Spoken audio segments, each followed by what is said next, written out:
Meron ka, tandaan lang. Hindi ka mawawalan. Hindi ka na magkakaroon. At iniyaw yan. Iniyaw, chicken overload. Chicken overload din? Bago? Iniyaw. Ah, iniyaw. Inasal ba? Parang inasal na. Inasal. So yung guys, marami ng pila. Ang inasal. Yung araw ng Sabado. Pag Sabado guys, maraming pila.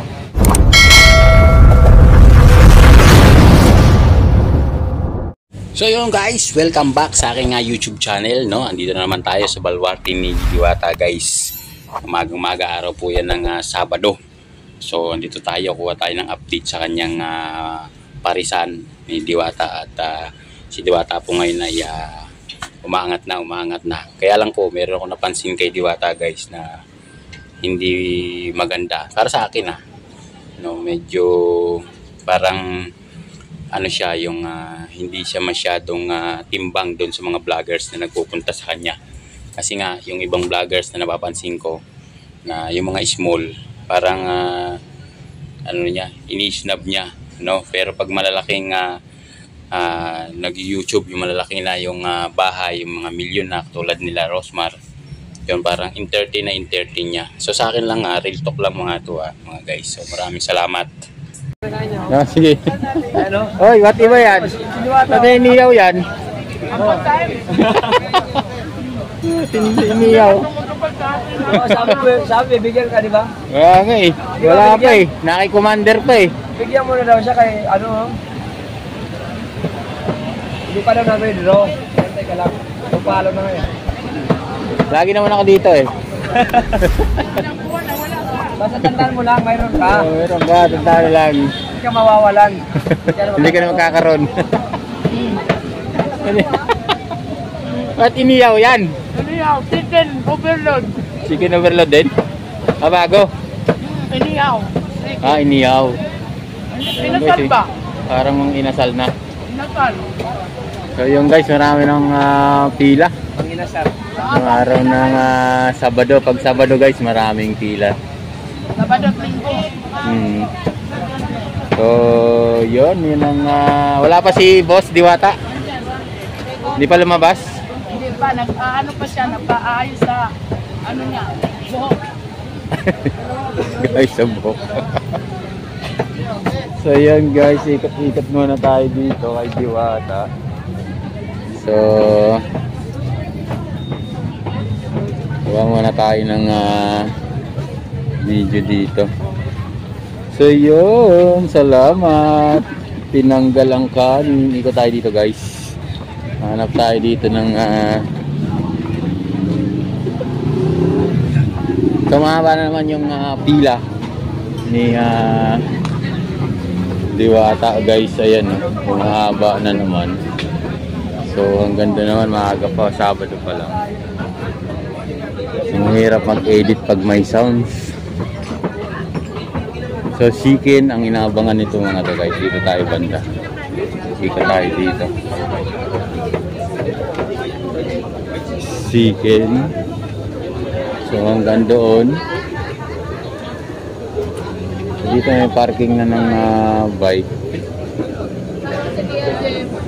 Diwata Paris Overload. Yung merong mga ano na yan.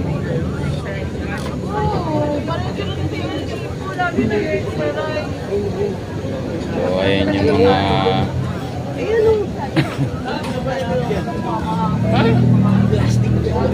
kumakain dito.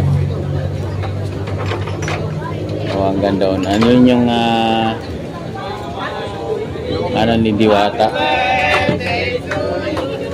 Birthday ko, pulang-pula kasi. So walang tayo ng update kay Diwata. Nandito tayo sa tent. So may bago na namang tent guys bago. Bigay ng sponsor. Hindi natin kung anong pangalan nito guys.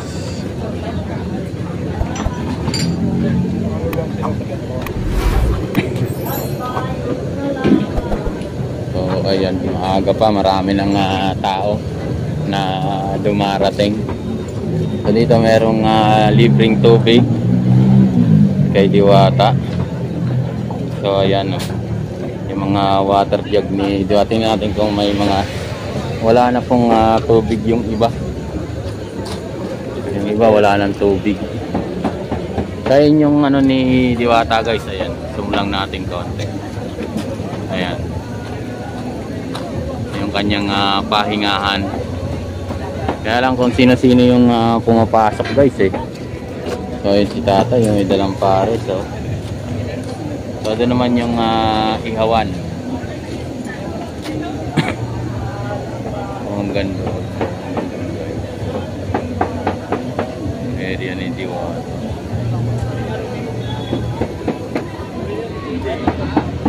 So yan yung mga dito kumakain. So yun guys, ikot muna tayo dito kay Idol Diwata, ano, para makita nyo kung saan yung area na marami talaga niyang customer at mga lehitimong customer na kumakain dito sa kanya araw-araw. So yan, makikita nyo guys yung ating mga kadalagahan dyan, mga beautiful na mga babae. Ang galing yan sila sa jogging pero nagdiretso kay Diwata para matikman yung pares ni Diwata guys.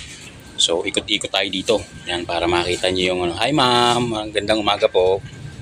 So yan guys, dito sa area na to guys, ayan, makikita nyo kung gaano karami yung tao. Maaga pa lang yan dyan guys, ay araw ng Sabado. So yan, marami nang nagsikain. So yung mga naabutan natin, yan sila madam nag-aayos ng mga lamesa para meron pang makakain na iba na tao. So dito sa may pilahan ng sabaw at kanin, so yan din naman yung naka-standby yung tao ni Diwata guys. So yan yung area. Dito naman for take out sa lugar na to. Take out yan dyan. Tapos meron daw dyan na hindi tao ni Diwata na pumila doon sa area na time yata ng pagpapasahod niya. May pumilang lalaki dyan, hindi nila kasama at hindi rin tao ni Diwata. Biglang pumila dyan guys doon sa araw ng sahod ni Diwata. So dyan, kung sino yung gustong mag-take out, take out na kayo para makita nyo naman at malasahan yung ang pares ni Diwata at sabaw. Yan, kinukwento sa akin dyan ni Kuya yung nangyari kahapon na shooting daw na muntik nang nabugbog yung kumilang lalaki na nagbalak kumuha ng sweldo pero hindi naman tao ni Diwata no, pumila doon sa area na kinukuha na nila ng sweldo. Kinukwento dyan sa akin ni Kuya. So yan dyan, may dami pa rin customer for take out. Ang daming kanin, may sabaw, mayroon lahat na andyan may may kompleto na dyan guys. So murang-mura lang yan. Ano pang hinihintay nyo? Sugod na kay Diwata para malaman nyo para ang lasa, kung anong lasa ng kanyang pares. Para sa akin, kung bibigyan ko ng average si Diwata, 9 si Diwata. Kasi nga yung pares niya hindi naman po ganun ka sinasabi nyong kasarap, no. Unang-una, plain rice yung kanin ni Diwata. Ang nakasama lang dyan sa pares yung sabaw niya, chichar bulaklak, at saka yung lechong kawali, at saka yung panibagong menu ni Diwata guys na inihaw na manok, saka chicken na malalaki. Yan. So yun lang naman sibuyas na tinadtad, tapos bawang na sinangag, tapos sili. So ayan, binabanata na ni Kuya, pinapapak na yung chicken. So lakad-lakad muna tayo dun guys, banda dun sa may bandang unahan. Na makita nyo kung gaano karami yung tao dyan. Araw rin ng Sabado guys, maaga pa akong pumunta dito para makita at may update natin yung ating mga kababayan kung anong sitwasyon ng paresan ni Diwata pagka ganitong mga araw Sabado. So lalong kumapal yung tao dyan guys kasi nga Sabado. Yan, si Kuya tatad ng tatad. Sana hindi makasama yung daliri ni Kuya, sanay na sa katatad nung paris ni Idol Diwata. So meron lang ako kwento sa inyo at idadagdag guys. So napapansin na kasi ng ating mga kababayan na nag-iiba na yung hormone pag-uugali ni Diwata guys. Sabi nating pagod or hindi ka pagod guys, pagka small vlogger ka, hindi ka masyadong pinapansin ni Diwata. Kahit ako napapansin ko din, real talk lang to napapansin ko din pag mga small YouTuber yung nagpupunta sa kanya, pagka in-interview siya, so parang binabaliwala niya. Pero pag malalaking creator na yung mga vlogger na nagpunta, yung mga sikat na vlogger na alam niyang bibigyan siya, Yan, kahit pagod siya, talagang nag-i-effort siya eh. Hindi ko lang alam. Sana sana pantay ba yung kanyang pakikitungo doon. Maliit na vloggers ka man o malaking vloggers ka man na nagpupunta sa iyo. Kaya dapat humingi siya ng pasensya. Pasensya na kayo kasi napapagod ako ganito. Hindi, meron kasi ako nakita diyan, meron ako napanood na sinigawan niya yung tao na nagpapapicture sa kanya at saka konting interview. So sinigawan niya. So hindi ako hindi ako parang nagpanting yung tenga ko. So ako din vlogger. Hindi na ako dumidikit diyan kahit si Diwata po ay kapitbahay ko. Hindi na ako nagdidikit sa kanya. Kumbaga kumuha lang ako ng video kung ano yung nakikita ko doon sa lugar na yun lang po yung ina-upload ko sa aking YouTube channel. Kaya maraming salamat po sa inyong lahat.